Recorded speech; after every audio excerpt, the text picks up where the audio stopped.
Okay, so um, have you heard about this Goethe-Zertifikat B1 exam? I bet you have if you're like, really into learning German these days. It's a pretty popular one. Yeah, for sure. So I've been kind of looking into it. And honestly, I'm a little intimidated by the whole thing. I can see why. Yeah, it just seems like a lot. But that's why you're here, right? We're going to take a deep dive into this exam together, look at all these materials, figure out what it's all about. We can definitely break it down, make it less scary. Awesome, because I need that. So first off, like, why should someone even care about this exam? Why is it such a big deal? Well, think about it this way. It's like a passport to all sorts of opportunities in Germany and beyond. You could study there, potentially get a Oh, job. wow. So it's not just about proving you can, like, order a beer in German? No, no, this is serious business. It's a globally recognized certification that shows you can actually use German in everyday life. Okay, that makes sense. It's more than just knowing vocabulary, right? It's about actually using the language. Exactly. It shows you can handle real world situations, chatting with colleagues, understanding the news, writing emails, all that. So it's about communication, not just memorization. Absolutely. And this exam is based on the CEFR, that Common European Framework of Reference I've for never, Languages. I've heard of that. It's like the standard for measuring language skills, right? Right. And the Goethe-Zertifikat B1, it aligns specifically with the B1 level on that framework. B1. Okay. What does that actually mean in terms of like real world skills? So B1 is considered the independent user level. It means you can basically navigate daily life in German without needing constant help. Ah, that makes sense. So I won't be lost in translation if I get to B1 level. Hopefully not. And one thing that makes this exam kind of cool is it's modular. Modular. Okay, break that down for me. So basically, the exam is split into 4 separate modules: reading, listening, writing, and speaking. You can take them all at once or one by one. It's up to you. So if I'm like really good at speaking but terrified of writing, which I kind of am, I could just focus on the other modules first. Yep, exactly. And if you don't pass one module, you only have to retake that specific part. Oh, that's a relief. I don't have to start from scratch if I stumble on one thing. Exactly. No need to stress about the whole thing if one part trips you up. I like that. Less pressure. Okay, so let's talk logistics. I saw some info about paper-based versus computer-based formats. Oh, yeah, you get to choose how you want to take it. I'm kind of old school, love the feel of pen and paper. But maybe typing would be faster for this kind of exam. That's the trade-off, right? It really depends on how you think and what you're comfortable with in a testing environment. True, true. Some people are just faster typers, I guess. And some people get nervous clipping around on a computer, so it's really personal. Okay, fair enough. Now, the big question, how much does this exam cost? I know you got to pay to play, right? Right. So as of March 2025, the full exam, all 4 modules together, will cost you €250 if you're taking it in Germany. Okay, 250 for the whole shebang. And what if I want to take the modules separately? If you go that route, it's 100 Ardor per module. Okay, so it's a bit cheaper to do it all at once. Yeah, but it depends on your strategy, right? Maybe you want to focus on one at a time. True, true. And there's also that thing about rescheduling fees, right? I saw that in the materials you sent. Oh, yeah. Unfortunately, if you need to reschedule due to an illness and you have a doctor's note to prove it, they still charge you 25% of the exam fee. 25%? Ouch, that's got to hurt. So for the full exam, that's like, what, an extra 62 pounds, 50? Yeah, something like that. And for a single module, it's an extra €25. Okay, so basically we got to avoid rescheduling at all costs. Right. Better to be prepared and show up ready to go. Absolutely. No last-minute freakouts, hopefully. Well, we'll do our best. Speaking of preparation, let's dive into that first module, the reading section, or lesson, as they say in German. What's that all about? The reading section, huh? Well, let's see. Well, it really tests your ability to understand written German in, different contexts. Okay, so it's not just about knowing the words, it's about using them in real-life situations. Yeah, exactly. Like, they want to see if you can actually get the meaning from different kinds of texts. Right, right. And we only have 65 minutes for this whole section, right? Yeah. Seems like a lot to cram in. Yeah, time management is super important here. You got to be efficient with your reading. Okay, so what kinds of texts should we expect to see in this section? What are we actually going to be reading? Well, it's pretty diverse. You might get emails, advertisements, articles from newspapers or magazines. Oh, okay. So stuff you'd actually encounter in daily life. Yeah, exactly. And also, online discussions.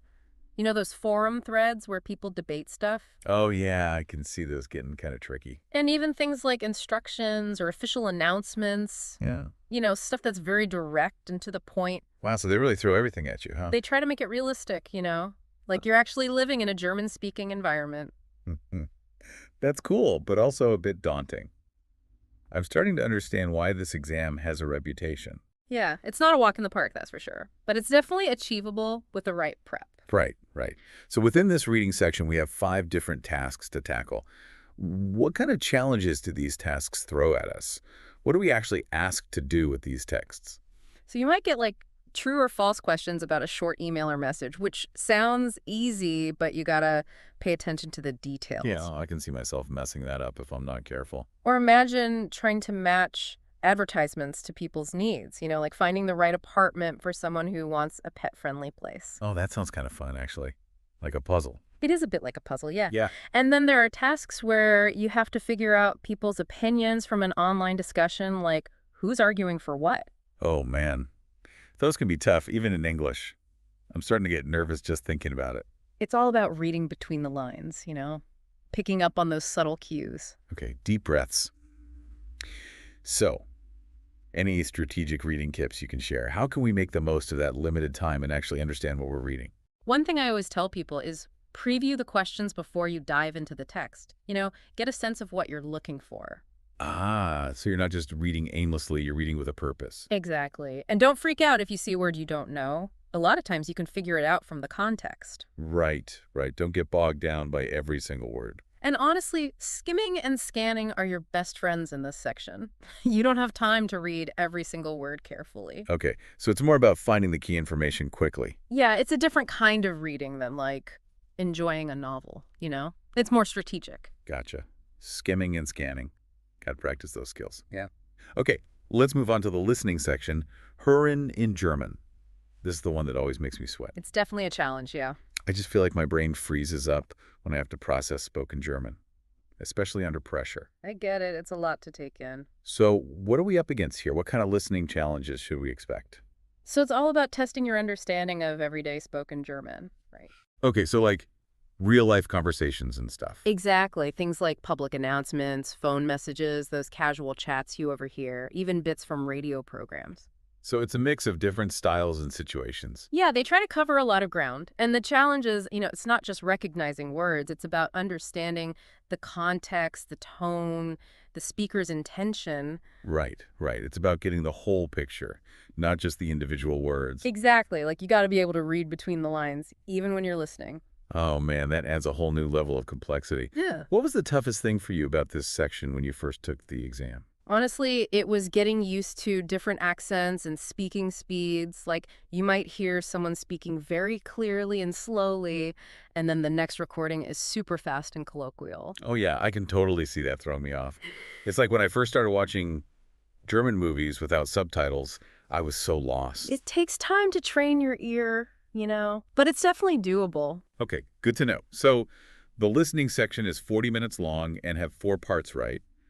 What can we expect within those parts? What kind of audio will they throw at us? Well, some recordings will play only once, so you gotta be super focused and try to take mental notes. Oh no, only once. That's intense. Yeah, it's a real test of your listening skills. But other recordings, they'll repeat, which gives you a second chance to catch those details. Okay, that's a bit of a relief. But even with repetitions, I bet it's still easy to miss stuff. Yeah, you can't just zone out. You gotta be actively listening from the first play, trying to get the main idea. Right, right. No daydreaming allowed. Mm-hmm. Can you give us an example of a particularly challenging listening scenario? Like, what's the worst case audio they could throw at us? Okay, imagine this. You hear a monologue, maybe someone giving directions or describing a travel plan, and it plays only once. Can you remember all the key details, the order of events, the specific instructions? Yikes. My head's already spinning just thinking about it. It's tough, but it's the kind of thing you might encounter in real life, right? So the exam is preparing you for that. True, true.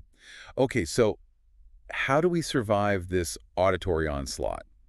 Any tips for training our ears and not losing our minds? Immersion, immersion, immersion. The more you listen to real German, the better you'll get at processing it. Okay, so podcasts, movies, music, all that good stuff. Exactly. And podcasts are especially helpful because you get exposed to different accents and speaking styles. Right, right. And it's more like everyday conversation, not just actors reading lines. Yeah, exactly. And here's a pro tip. Try listening to podcasts at 1.5x speed. It'll force your brain to work harder. Whoa, 1.5x speed. That sounds intense, but I like the idea of pushing my limits. It's like a workout for your ears, and you'll be surprised how much it helps when you go back to normal speed. Okay, challenge accepted. I'm going to try that. Yeah. All right, let's move on to the next mountain, the writing section, or Schreiben, as they say in German. Ah, the writing section. I have to say, this is the one that intimidates me the most. I always overthink my writing, even in English. It's a common fear. So what are we dealing with here? What kind of writing challenges await us in this section? Well, you get 60 minutes to complete 3 different tasks, each with its own style and requirements. 60 minutes to become a German writing master. Mm. Okay, break down those tasks for me. What are we actually going to be writing? Okay, so the first task, it's all about emails and letters, different kinds of correspondence. Okay, so like, I might have to write to a friend, or maybe something more formal. Yeah, exactly. It could be personal or official. The key is to use the right tone and style for each one. So I got to show that I understand those nuances in German writing. Right. And don't overthink it. Clear and concise writing is usually best. No need to get super fancy with the language. Okay, good to know. Simple and accurate, I can do that. What about task 2? What kind of writing do they throw at us there? Task 2, that's where you get to share your opinions. It's all about writing a discussion post or like a short opinion piece. Ooh, I like that. I'm always up for a good debate. So they might give you a topic like, fixed working hours versus flexible schedules or city life versus country life, that kind of thing. Okay, so I got to pick a side and argue my case. Exactly. State your position, back it up with reasons, maybe even address the other side of the argument. All right, I can see myself getting carried away with that one. Yeah. It'll be interesting to see what topics they come up with. Yeah, they try to pick things that are relevant, stuff that people actually talk about. Okay, cool. And then task 3, what's the final writing hurdle? Task 3 is a short one, thankfully. It's a formal email, but you only have like 40 words max. 40 words. That's Yeah. it. Yep. So it's all about being concise and getting straight to the point. Okay, I Yeah. can handle that. It's like a mini mission to convey a message effectively. Exactly. Think of it as a telegram, every word counts. All right, challenge accepted. Any final tips for making our writing shine in this section? Well, remember, accuracy is more important than complexity. Use simple grammar correctly. Don't try to show off with fancy structures if you're not sure about them. Okay, so no need to overcomplicate things. And pay attention to tone. Even in a short email, you gotta be formal if the situation calls for it. Right, right. Got to match the tone to the task. Exactly. So basically, accuracy, clarity, and appropriate tone. Those are your keys to success. I'm writing that down. Okay, let's face the final boss. The speaking section, Sprechen.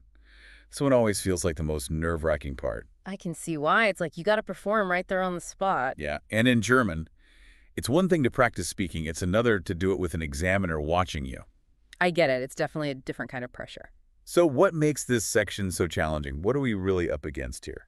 Well, for one thing, it's interactive. You're not just speaking alone. You're paired up with another test taker. Oh, wow, really? So I got to interact with someone else during the exam. Yep. It's all about showing you can have a real conversation in German. Okay, that's kind of cool, but also a little intimidating. Yeah, you got to be able to listen and respond, not just deliver a prepared speech. And it's all in German, of course. I bet that throws some people off. It definitely adds a layer of complexity. But the examiners, they try to make it a comfortable atmosphere. They're not trying to make you nervous. Okay, that's good to know.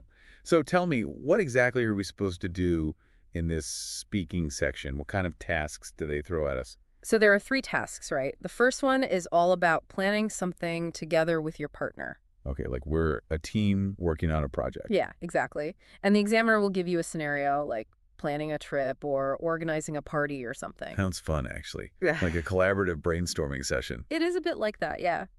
And the key is to show you can communicate your ideas, listen to your partner, and work together to reach a decision. So it's about communication and teamwork, not just individual speaking skills. Right. They want to see if you can actually interact and negotiate in German, like you would in a real-life situation. That makes sense.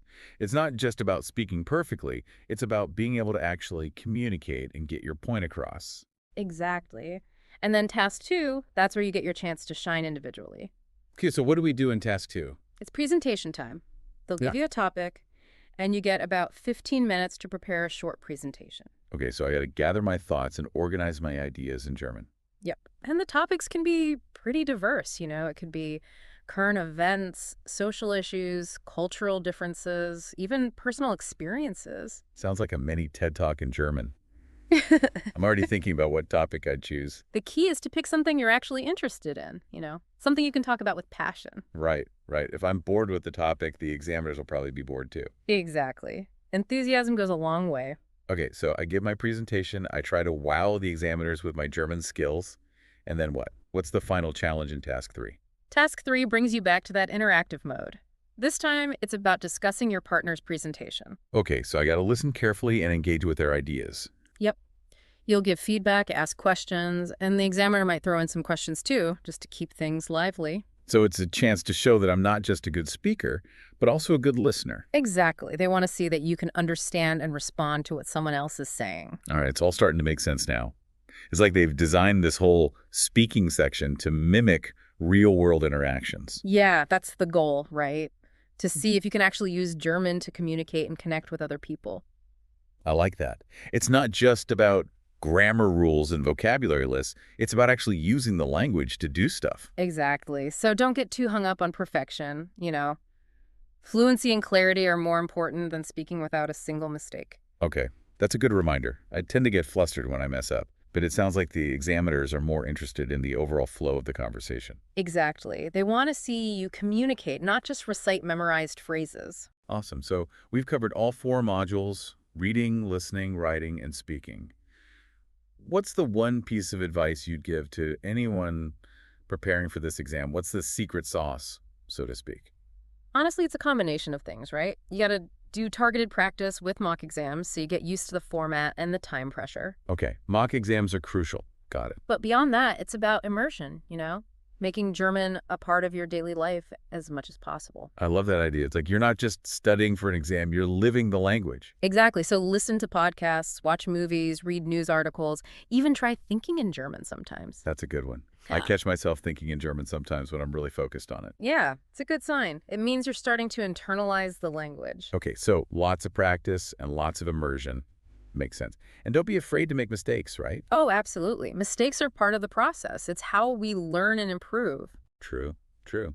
Well, I think we've covered a lot of ground today.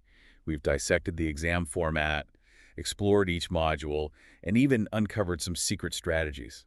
Hopefully it's all less intimidating now. Definitely. So for our listeners out there who are getting ready to tackle this beast, what's the key takeaway? What should they remember as they embark on this German learning journey? I'd say remember why you're doing this. This exam, it's not just a piece of paper, it's a key that unlocks a whole world of opportunities. That's beautifully said. It's about connecting with another culture, expanding your horizons, all that good stuff. Exactly. And remember, it's achievable. With the right preparation and a positive mindset, you can totally conquer this exam. You heard it here first, folks. Yeah. All right, as we wrap up this deep dive, I want to leave you with one final thought. Think about those 4 modules: reading, listening, writing, speaking. Which one feels the most challenging to you right now? And what's one small step you can take today to start tackling that challenge? Maybe it's finding a cool German podcast to listen to on your commute, or writing a quick email to a friend who's learning German too. Every little bit helps, right? Absolutely. And the more you practice, the more confident you'll become. So true. All right, that's it for this episode. Thanks for joining us on this deep dive into the Goethe-Zertifikat B1 exam. We hope you learned something new and feel a little more prepared to tackle this challenge. Happy learning, everyone!